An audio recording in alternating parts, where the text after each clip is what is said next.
How's it, guys?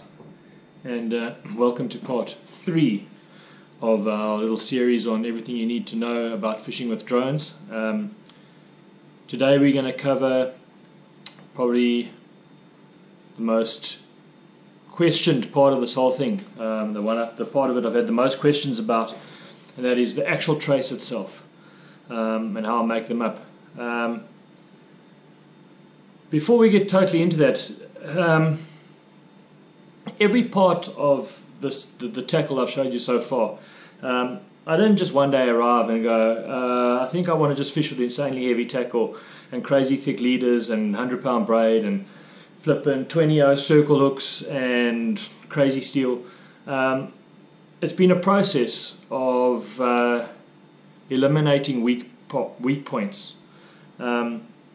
Essentially, I started off not a lot lighter, but quite a bit lighter, and as things broke or failed, I just escalated. And the long and the short of it is, you don't have to take my advice or fish the way I'm showing you. You can fish slightly lighter or with different components. That's entirely up to you. But at the end of the day, something is going to fail one day.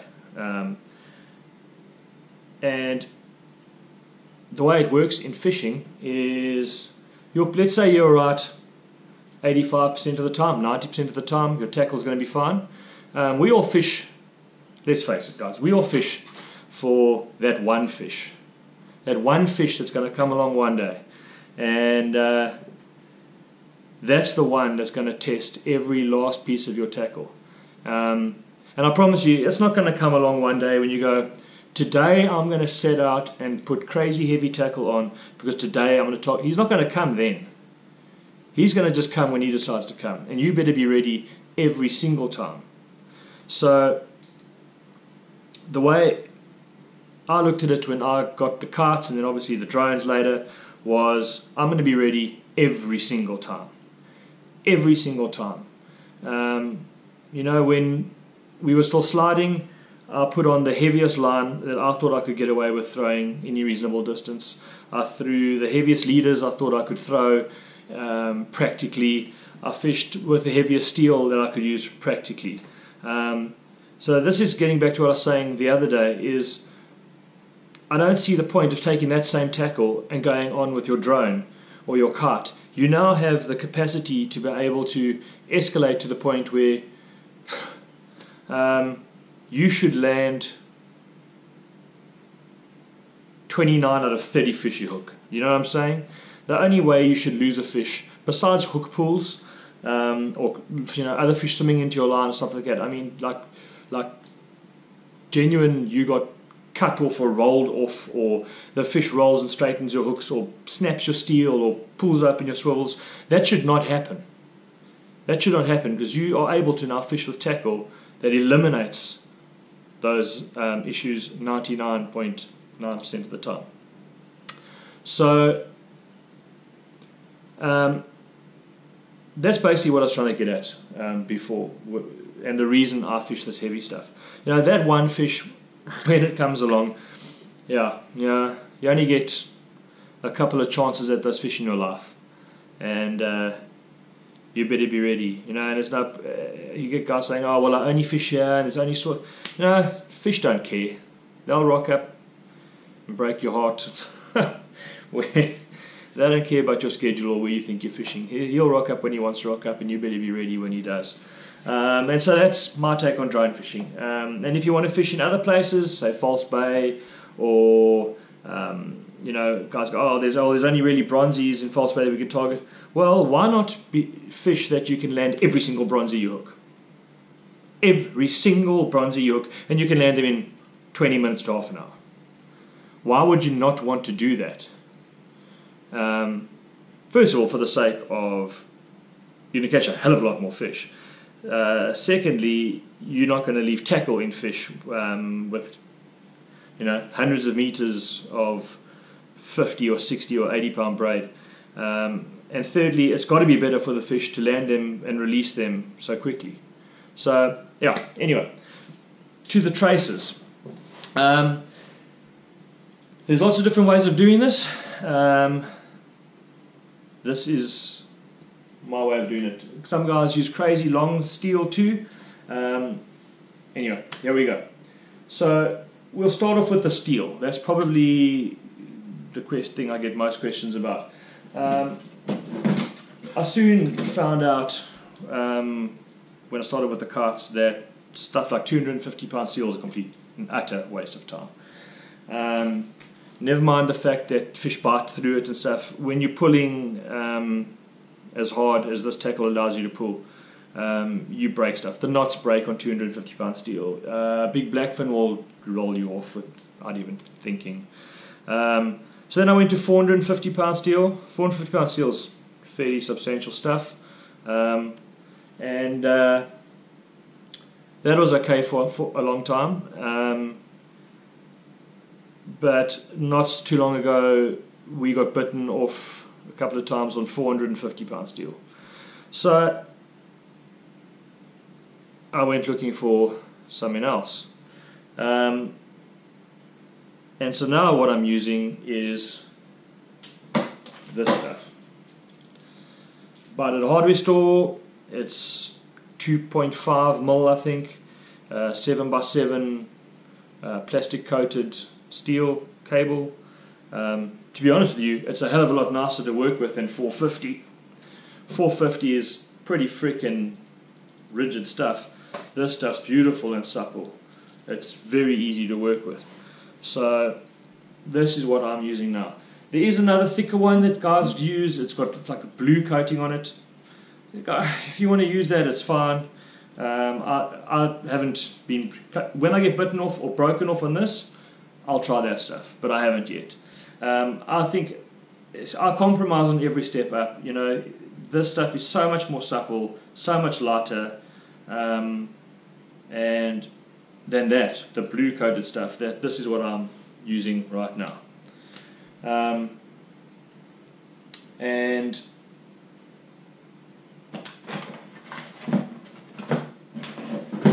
I'll put together my traces in a 3 meter length. And I'll show you now how I do it. But just quickly, it's very simple. It's just hook. You can use what you like. I'll tell you why I use what I use. Hook, 3 meters of steel,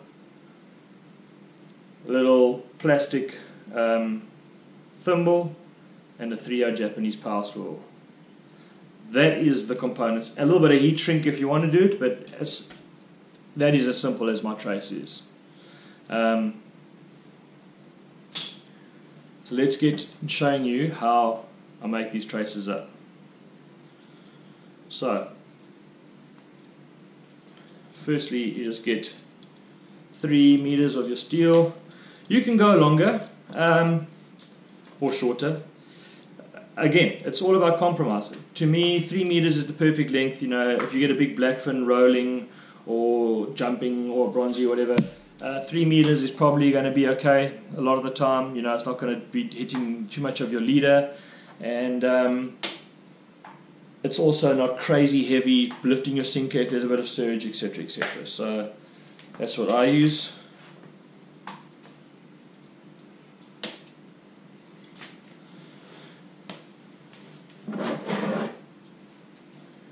You're going to want to get yourself a decent pair of cutters. These ones have been around for a couple of years, but they work quite well. Okay, so that's our steel. Now, hooks. There is only one hook that I tie on for the ultra heavy stuff, and that is Mustad Demon Circle 16-0, the heavy wire one. It is the only hook I use. I've broken everything else that I've used.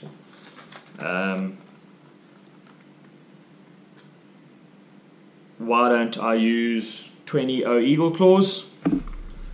I can show you pictures of 20-0 eagle claws that look like little harpoons. On this tackle, I don't believe a 20-0 eagle claw is strong enough. 100% of the time. It might do you fine 99% of the time, but I'm tackling up for that 1%. That fish, that one, that's what I'm tackling up for. So, yeah, a lot of guys caught a lot of big fish on 20-0 eagle claws, on lighter tackle, slide tackle, maybe drone tackle with lighter traces and lighter setups. Sure, you can get away with that hook, but if you want to go heavy tackle and do this thing flipping full on, then that is the only hook that I use. 16-0 mustard demon circle heavy. Simple as that. Why don't I use some other very spoken about hooks that are very popular at the moment? Yes, I'm not going to even mention names. They are as good as this. Maybe they're even better. But these things are 50 odd bucks for two. They are 160 rand for one. So, you know, this whole game is expensive enough as it is, and I'm not prepared to have the piss taken out of me to spend 160 rand on a hook. So there we go. That's my take on that. On the other end of this is your 3-0 Japanese power swivel. Don't dick around with anything less. They will break. So that's as simple as that. Such an easy setup. Take your hook, steel from the front. One thing about the hooks before we carry on. You'll see there the barb is squashed. With these hooks, if you do not squash the barb, you're going to cut it off. You're going to go through a hook per fish. They are savage. Not the easiest barb in the world to squash. I have a method of using a pair of fencing pliers and a hammer in my garage floor. Maybe if you put it in a vise, you can do it. One thing I would say is I wouldn't want to advise grinding it right off. I like to squash it. You see, if you squash it, you leave that little bump on it over there. When you cable tie your bait onto your hook, that's a nice little stopper to stop it wanting to come off. So that's why I like to leave the bump there. But what you must make sure is that the tip of the barb touches the wire of the shank of the rest of the hook, so there's no opening there, because if there is and a piece of skin can get under there, you're going to cut that hook out. So you take your steel from the front through the eye. I go through a couple of centimeters, 3-4 centimeters, 5 centimeters, something like that. Hold it down, and it's as simple as just wrapping once, twice, 3, 4 times down. Then grab your steel,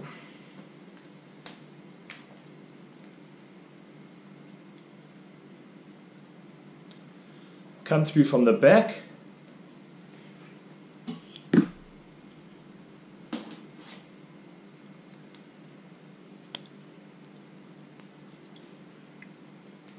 and just pull it up nice and tight. See how nice that looks? Now you can leave it just like that. No problem with that. I like to just deal with this tag end, and you'll see with the stick steel, sometimes it wants to move down. It doesn't like to pull up and have a memory to stay there. So what I like to do is just cut this piece of steel here, just slightly shorter. Then I grab a piece of heat shrink, just some nice solid heat shrink.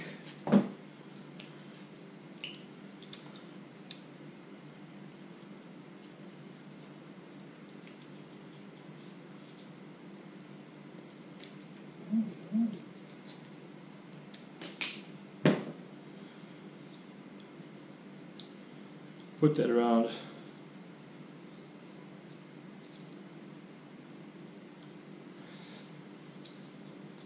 show you another little trick here. If you have heat shrink and it's not quite big enough, take a pair of round nose pliers or something, put it inside, stretch it open. See how nice and big I made it now? Put that in. Here I like to go right over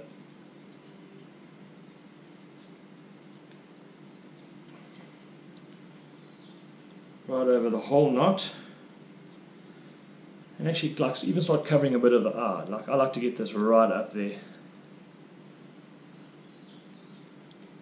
And then I just grab lighter,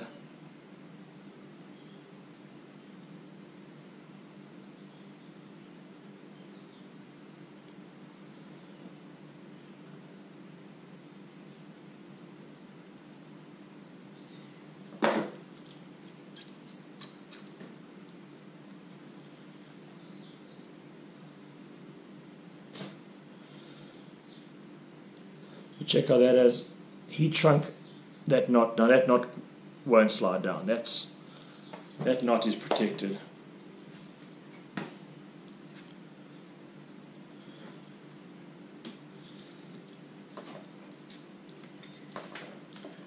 We go to the other side. We grab our 3/0 Jap power swivel. Go through. Now this is just a figure of 8. I promise you this stuff's easier to tie a figure 8 in than for 50. Grab it. 1, 2, through.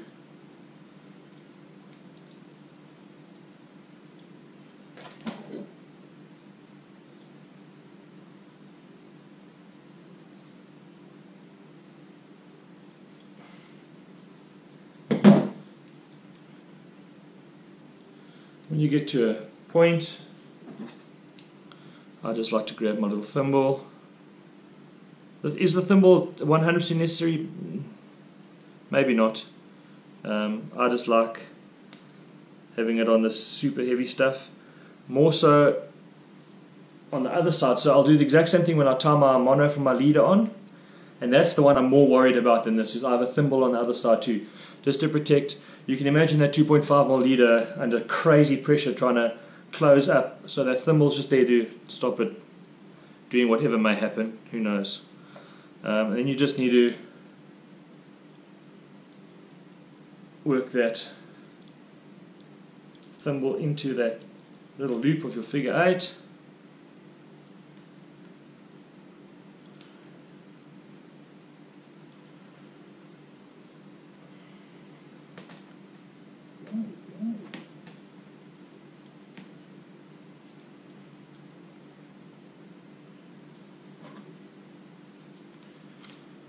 Then I grab a pair of pliers. I like these round nose, they're very useful. And I just flip and pull that up properly tight. Being a demo, of course, I did forget to do one thing, and that was slide a piece of thinner heat shrink, this thinner heat shrink on first to deal with this tag end. Then I would have just slid it over, not over the whole knot, just over the tag. You see I've done it over there, just to protect, just to keep that tag against the rest of the steel.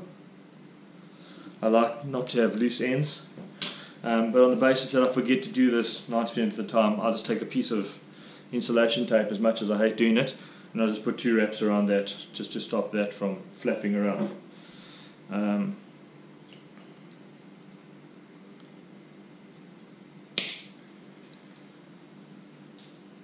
So, for all intents and purposes, that is your entire trace done. The last thing you need to do, and I like to do this now because invariably if you don't do it, you forget on the beach. And this is a small detail which some of you may not want to do, because this has got to do with the way I attach my baits to the drone. I don't see anyone else doing it like this, and I truly don't know why, because it's, in my mind, far and away the best way of doing it. Is I take the smallest cable tie I can find and I just put it through the eye of the hook.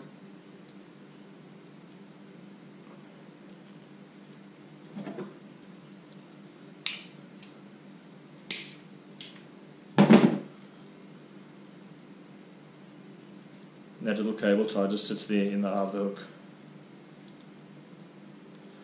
I'm going to show you how I attach this to my drone. I'll go and fetch my quadricopter now. But while I'm here, let's first talk about sinkers. So, what a lot of guys do, I did it for a long time too, I've recently changed, is I would have previously put a crimp on here and a bead and a swivel, and I would have had my sinker probably sitting half a meter from my hook on a swivel, and then so it's essentially a running sinker for the length of your trace.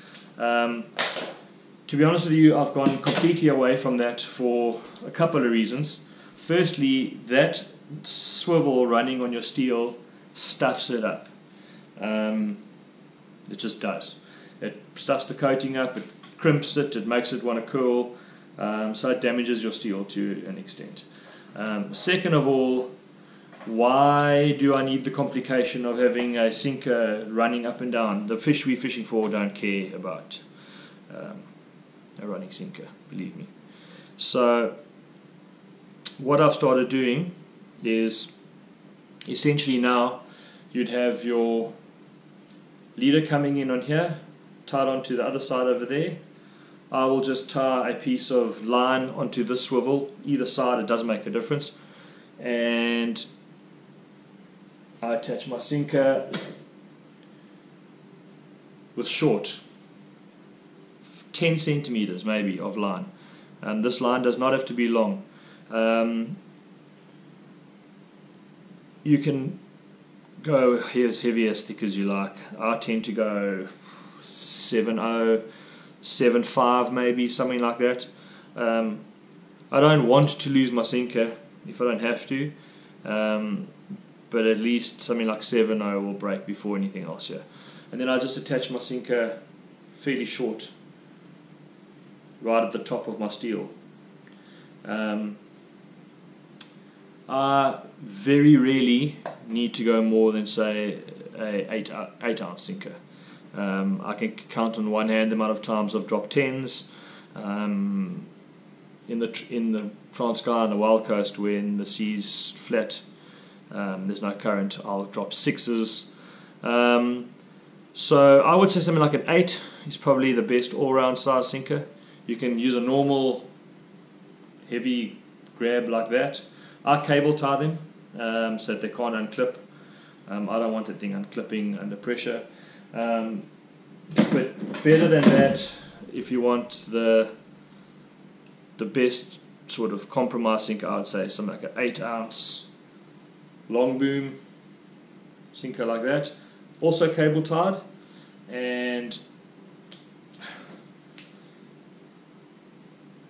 if an 8 or a 9 ounce sinker like this won't hold, then I probably don't want to be fishing in those conditions.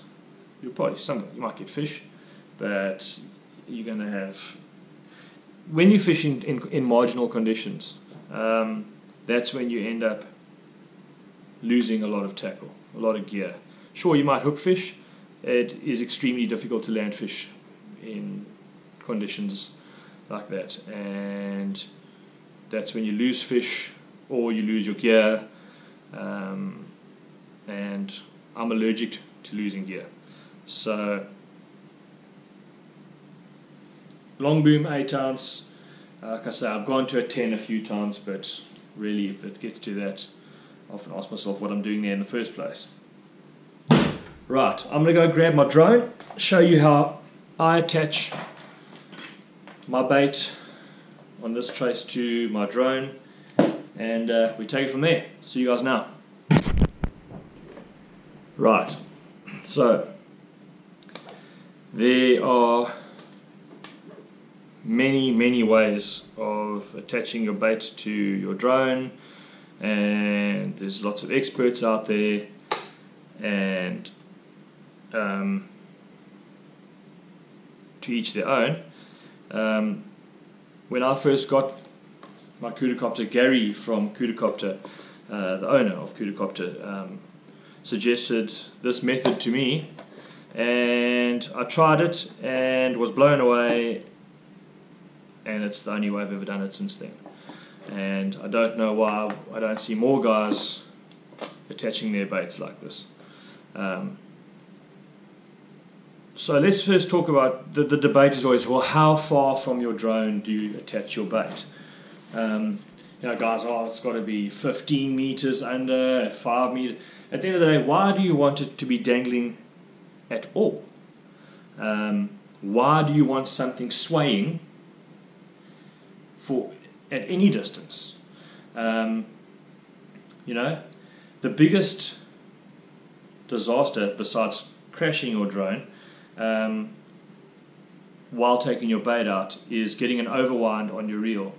And if your bait is dangling under your drone, whatever distance, and you get an overwind, your drone slows down, the bait wants to swing forward. Now the drone is trying to fight the bait, and the bait's swinging and the wind's blowing, and that's just a recipe for disaster. So the way I do it comes down to that little cable tie we put through the eye of the hook. So once my drone's all done, calibration's all sorted out, got it where I want, my bait's on, take my drone, open my little bait switch, chuck my Dacron through there, put it over the clip,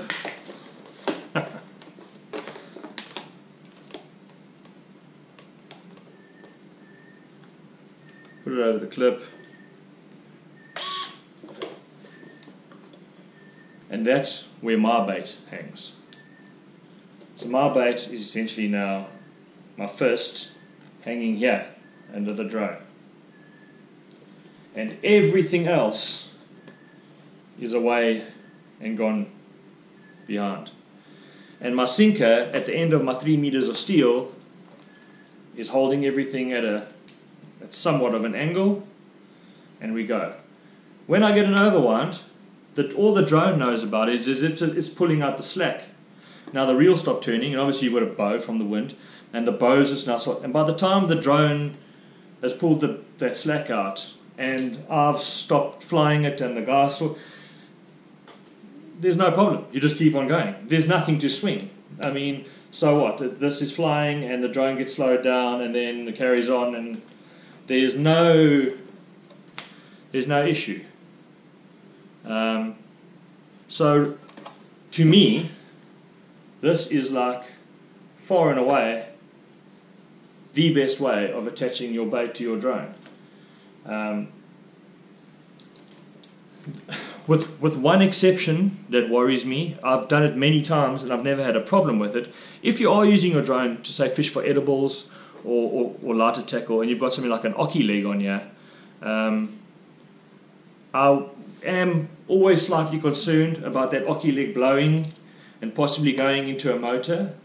Like I say, I've done it many times, it's never happened, but it's the sort of thing that I think you probably just need to be aware of. So that's how I attach that, and goodbye, simple as that. Baits in the sea, and we're fishing. There's one last thing I want to discuss with regards to traces, because I know guys are going to ask, why aren't you fishing with shark saver traces and all sorts. To be honest with you, I find them way too complicated. I love the idea as soon as I can get my head around a way to make them up that I like, I will fish with Shark Saver traces. But as I say that, I was thinking about this the other day. If my tackle is strong to the point where in 5 years I've probably lost less than, I don't know, thinking about it the other day, I think I've, not counting hook pulls and stuff like that, but I mean genuine, like being cut off. I think in about 5 years I've had one fish that was bitten off by another fish on the leader, and I've had one fish cut me off after 5 hours. Other than that, I think I've landed every single fish I've hooked, bar hook pulls. So this trace is a Shark Saver, come to think of it, because I just don't lose fish on it. So yeah, that is my take on that. I don't like the idea of having extra weights hanging all over the place. I don't know, maybe I'm just not getting my head around it properly, but that's my take on Shark Saver traces. And then just one last thing, when it comes to this heavy tackle game, we're always looking for ways of making it easier on ourselves and more comfortable, and we are in the process of busy developing some harnesses, just kidney harnesses, just to help you take the strain off your reel. There are some available if you search online, but they're not that easy to find. Some of them are, they're way too thick, they're way too complicated. The ones we're coming up with, you can literally, roll up, put inside your bag, and put it over your normal bucket when you need it. And we're just busy testing a couple of prototypes, and as soon as we're happy with that, they'll be going onto our website, which will also be live very soon. So yeah, if you like what you see and you're interested in the stuff we're going to be launching, go check out our Facebook page, East Coast Angling Guides. Go check out Instagram, EC Angling Guides. Like on YouTube, subscribe, and through one of those social media outlets, I'm sure you'll get to know when our website goes live, and over time there should be some pretty interesting stuff going on there, not only for drones and kites, but for all sorts of other facets of angling too. Cool guys, if there's anything else you need and want to know, just please drop me a mail or write in the comments below, and we'll get back to you as soon as we can. Shot. See you later. Cheers.